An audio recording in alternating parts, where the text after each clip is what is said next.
Om Namo Bhagavate Vasudevaya. Om Namo Bhagavate Vasudevaya. Om Namo Bhagavate Vasudevaya. Namo Vishnu Padaya Krishna Krishnaya Bhutale Srimate Bhaktivedanta Swami Niti Namine Namaste Saraswati Devi Gauravani Pracharine Nirvishesha Shunyavadi Paschatya Desatarine Jai Sri Krishna Chaitanya Prabhu Nityananda Shri Advaita Gadadhar Srivasadi Gaur Bhakta Vrinda Hare Krishna Krishna Krishna Hare Hare Hare Rama Rama Rama Hare Hare Mukham Karoti Vachalam Pangum Langate Girim Yadrupatam Vande Shri Gurum Dinatarine Hare Krishna. So after one day gap, we'll see verse number 57 today. So from 56, Krishna actually started talking about Bhakti Yoga. So after explaining Karma Yoga to Varnashram and Dhyan Yoga and how you can reach to the supreme goal, now Krishna talks directly about Bhakti Yoga. So he explains Sarva Karmanya.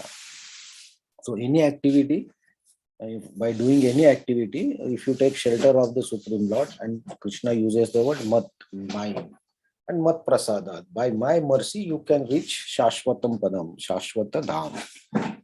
So here he started talking about if you take my shelter, by my mercy you can reach the supreme goal. So now onwards, Krishna is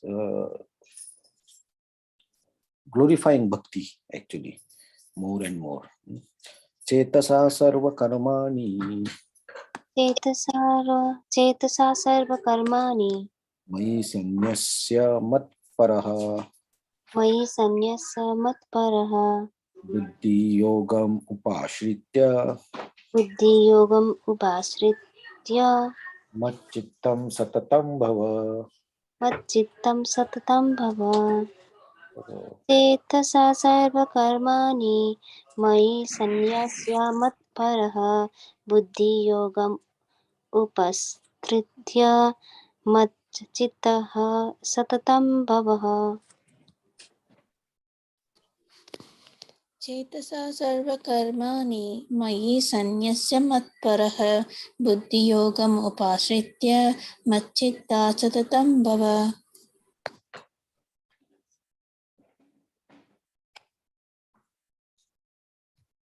Yes, translation and purport. In all activities, just depend on me, upon me, and work always under my protection. In such devotional service, be fully conscious of me. Purport. When one acts in Krishna consciousness, he does not act as master of the world, just like a servant who should act fully under the direction of Supreme Lord. A servant has no individual independence. He acts only on the order of master. A servant acting on behalf of Supreme Master is unaffected by profit and loss.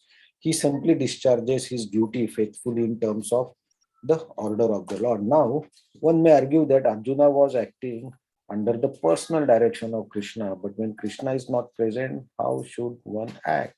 If one acts according to the direction of Krishna in this book, as well as under the guidance of representative of Krishna, then result will be the same. The Sanskrit word matparaha is very important in this verse. It indicates that one has no goal in life save and accept acting in Krishna consciousness just to satisfy Krishna. And while working in that way, one should think of Krishna only. I have been appointed to discharge this particular duty by Krishna.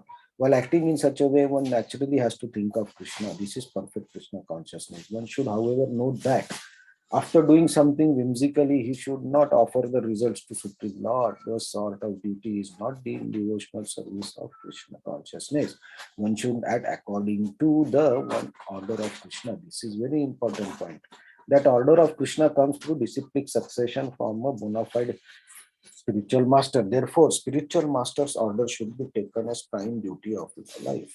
If one gets a bona fide spiritual master and act according to his direction, then one's perfection of life in Krishna consciousness is guaranteed. So here, so last verse Krishna said, Sarva Karmani, you can do your activities in full consciousness of me. So how to do those activities? Krishna explains here. So this verse is very close to the verse. Manmana bhava mad bhakto. Always think of me, offer your homage unto me, become my devotee. Very similar. But here, the main essence that is Krishna explaining is mat paraha, taking shelter. Upashritya, and mat para, protection, shelter. So here the dependence on the Supreme Lord, the Lord's shelter is more, and of course, mat prasadat, like last verse, of course, the mercy of Supreme Lord. But the main purpose of any transcendentalist is to mat paraha, take the protection, shelter, upashritya, take shelter of Krishna. And by taking shelter of Krishna, actually, mercy of Krishna comes.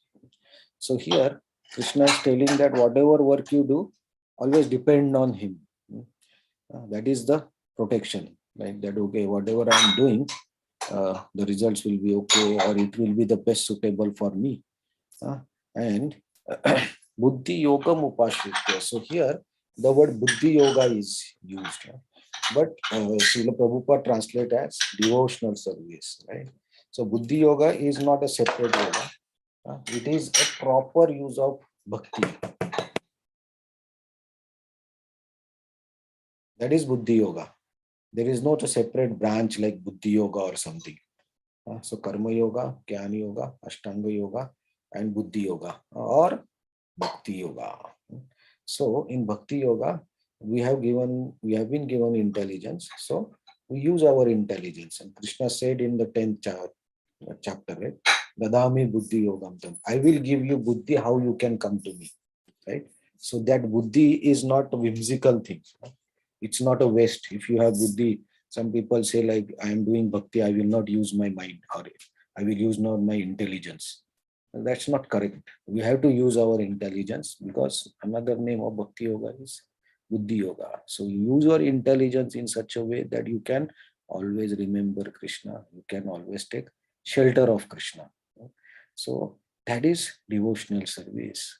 So mat chittaha. So always be conscious of me. So Srila Prabhupada gives example that some activity or some responsibility is given to me by Krishna. So even if we are grahastas, okay, so when we are maintaining a family of wife and children, family of 4 or 5, whatever, so the consciousness of a Krishna conscious person is like always think that my wife and my son are the responsibility given to me by Krishna. Krishna has given me that responsibility, that please take good care of these souls who are with you. So by that, actually, we remember Krishna also. So consciously we remember Krishna. And of course, when we deal with the family and the responsibility, when it's in consciousness of Krishna, the dealings will be different. It will be a Krishna conscious activities, because we are bringing Krishna in that also. So the job that is given to me is given by Krishna. So I have to execute it seriously. I should not do wrong things. I should do my duty, my responsibility honestly. So that is conscious, being conscious of Krishna. So most of the activities, even if you take care of body, right, uh, exercise or recreation, everything is can be Krishna consciousness. I have to take care, because this particular body that I have got in this lifetime is given by Krishna, and so I have to take care of this body. Why I have to take care? So if my body is healthy, I can do Krishna conscious activities. I can do more seva. I can do services. So I have to take care of this body, because this body is given by Krishna. So this body is not. Uh, there are many times the discussions like, oh, we are conditioned soul. We are caught up in this body, and the body is a pain. That's one way it is true, but also this body is an instrument which Krishna has given to do bhakti. So how it can be useless? How it can be a problem? It cannot be a problem. It's actually useful. So the body, the intelligence, power, whatever is given by Krishna. So that is what we say, mat chittaha, be conscious of me. So uh, a devotee or a transcendentalist never thinks himself the cause of any results. He knows the hand of Krishna in each and everything that is happening to you, that is happening around us. So there is one saying like, not a blade of grass moves without the will of God. So that is actually a very conscious remembrance of the Lord. And if a grass of blade cannot move God without God's will, how I can maintain myself without God's will? So I am able to maintain myself. I am healthy. I can remember things. This is all because of God, that I am able to do all these things. Otherwise, my body and my consciousness and my intelligence are so small. I cannot do wonderful things. So whatever good things, wonderful things I am doing is the mercy of God. So mat prasadat. So by the mercy of God, we can do several beautiful activities. And so whatever beautiful things happen to us, we should be ready to offer it to Krishna. Srila Prabhupada mentions here that whimsical activities are not always Krishna conscious activities. We do something which is not recommended in Shastra, and then we cannot say that this is arranged by Krishna.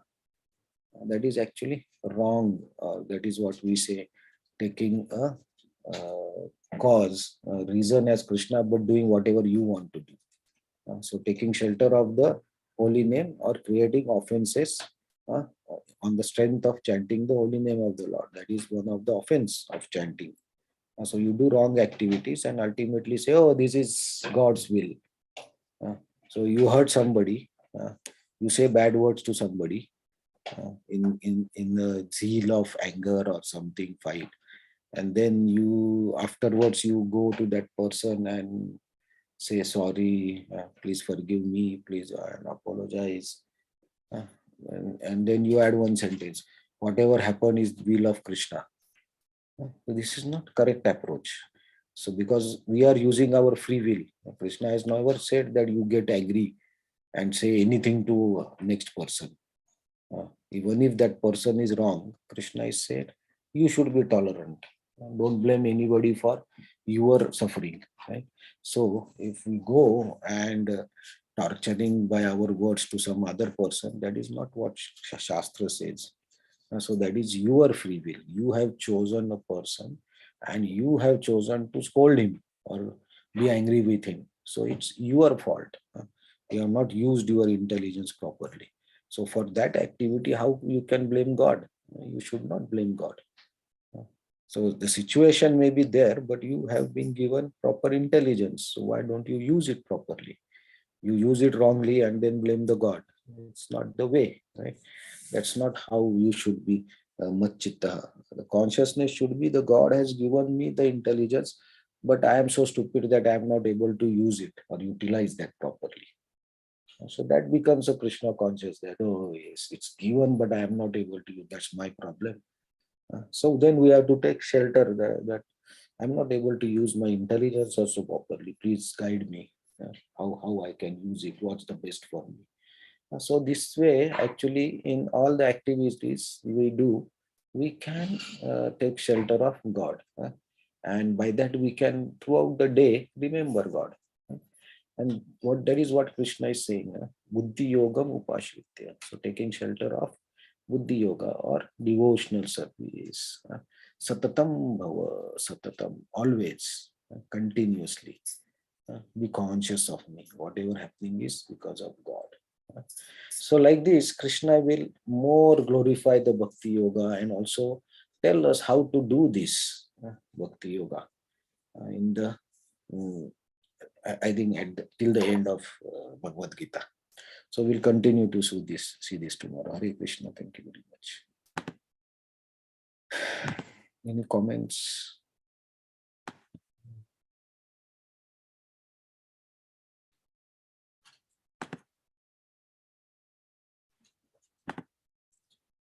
Okay, Hare Krishna, and we'll see you tomorrow. Thank you very much. Hare Krishna, thank you so much.